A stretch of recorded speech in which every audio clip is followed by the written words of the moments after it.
반갑습니다. 맥디입니다. 이번 시간에는 저번 시간에 이어서 비트코인 생태계를 구성하는 주요 매매 주체 중에 채굴자에 대해서 나타나 있는 온체인 데이터에 대해서 한번 보겠습니다. 제가 개인적으로 보고 있는 거는 한 6개 정도의 지표를 보고 있는데, 첫 번째는 MPI 지표, 그 다음에 채굴자 보유량 지표, 그 다음에 채굴자 출금량, 그 다음에 블록 리워드, 그 다음에 채굴 난이도, 그 다음에 해시레이트. 한 6개 정도는 이 채굴과 관련된 지표니까 알아두시면 좋습니다. 먼저 채굴자 보유량은 한마디로 채굴자가 비트코인을 얼마나 보유하고 있는지, 지갑 안에 보유하고 있는지를 보여주는 지표라고 보시면 됩니다. 채굴자가 지갑에서 거래소로 출금을 할 때는 개인의 지갑에서 비트코인을 빼낸다는 거는 현금화를 하기 위한 의도가 있는 거기 때문에 이 지표가 이렇게 상승을 하다가 이렇게 줄어드는, 채굴자의 지갑에서 비트코인이 빠져나갈 때 시기적으로 보면은 비트코인이 상승했을 때 이후에 하락기가 나온다. 왜냐면은 현금화를 하기 위해서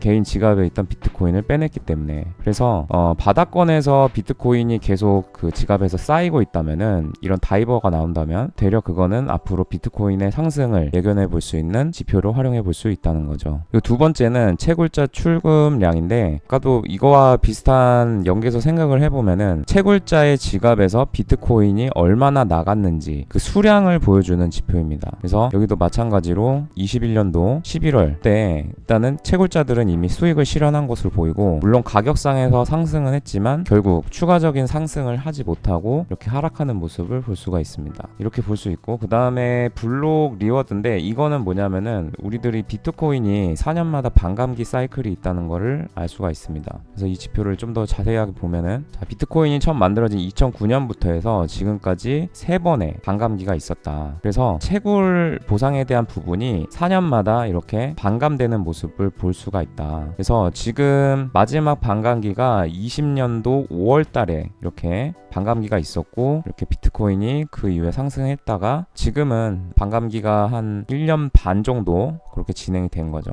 그래서 다음 반감기가 올 때까지는 24년도 4월 정도가 될 것 같습니다. 그래서 그 전까지는 이 채굴에 대한 보상이 하루에, 여기 보면은 900개에서 1000개 정도를 하루에 채굴을 비트코인이 하고 있다, 이렇게 보실 수가 있습니다. 그래서 요거는 참고적으로 그냥 봐주시면 되는 거고, 그 다음에 이제 디피컬트는 비트코인을 채굴하는 데 들어가는 어려움인 거죠. 그래서 채굴의 난이도가 상승한다는 것은 결국에는 해시레이트도 상승할 수밖에 없는 상관관계를 가진다. 그래서 해시레이트라는 것은 비트코인을 채굴하기 위해서 네트워크에 동원된 연산 능력의 총합인데, 결국에는 비트코인의 채굴에 대한 난이도가 올라간다는 것은 해시레이트가 상승하게 된다는 거고, 해시레이트가 상승하게 되면은 비트코인의 보안이 점점 더 강해지는 거니까 비트코인이 가지고 있는 어떤 가치가 상승하게 되는 거죠. 얘도 마찬가지로 가격이 하락하고 있지만 해시레이트가 지속적으로 상승하고 있다는 것은 비트코인에 대한 가치를 느끼고, 그거에 더 채굴에 좀 더 사람들이 채굴하려고 하는 사람들이 많아졌기 때문에 이 해시레이트가 상승을 했다는 거죠. 채굴을 하면 할수록 해시레이트 상승을 하게 될 것이고, 비트코인의 보안은 높아질 것이다. 그랬을 때 가격상에서 많은 하락이 있을 때는 되려 저평가 영역이라고 생각해서 매수하려는 사람들이 생길 것으로 볼 수가 있는 거죠. 그래서 MPI 지표는 제가 블로그에다가 정리를 이렇게 해놨는데, 이 지표는 굉장히 유용한 지표입니다. 이 내용들은 자세하게 제가 블로그에다가 적어놨지만 핵심으로 보면은,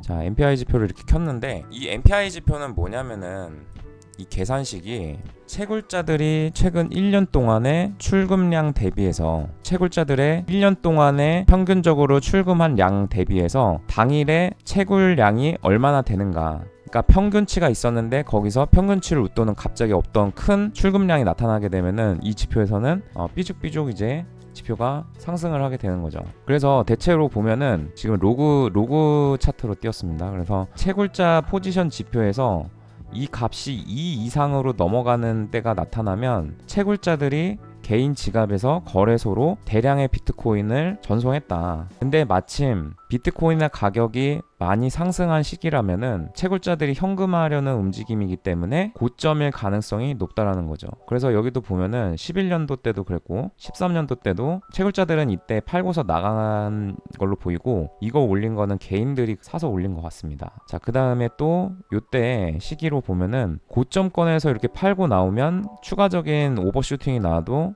결국에는 하락하는 어떤 사이클이 나온다. 이번에도 마찬가지로 21년도 12월 달에 결국에는 채굴자들은 이미 이때 팔고 나간 거고, 21년도 2월 달부터 해서 약 한 5월 달까지 이렇게 횡보하는 구간이 있었지만 추가적인 상승을 못하고 하락했다. 그리고 최근에 지금 이렇게 값이 올라간 게 22년도 3월 달에 여기서 이렇게 또 채굴자들이 비트코인을 출금을 함으로써 또 현금화하면서 이렇게 가격이 많이 내려간 모습을 볼 수가 있습니다. 그리고 이 채굴자 지표가 중요한 게, 이게 이렇게 뜬다고 해서 바로 이렇게 매도량이 나오는 게 아니라 채굴자들도 어느 정도 추이를 보다가 어느 시기 이제 어느 정도 많이 올랐다라고 생각이 들면 그때 매도를 한다. 그래서 출금이 되고 나서 짧게는 며칠, 또 길게는 몇 개월 정도 시간이 있은 뒤에 좀 하락하는 어떤 움직임이 나오더라. 이런 식으로 해석을 해볼 수가 있습니다. 자, 그래서 오늘은 이 매매 주체 중에 채굴자에 대해서 좀 알아봤고, 제가 올려드린 이 대시보드에 있는 요 정도 6가지 정도의 채굴 지표는 알아두시는 게 좋으니까 지긋하게 추가하시고 활용하시면 좋을 것 같습니다.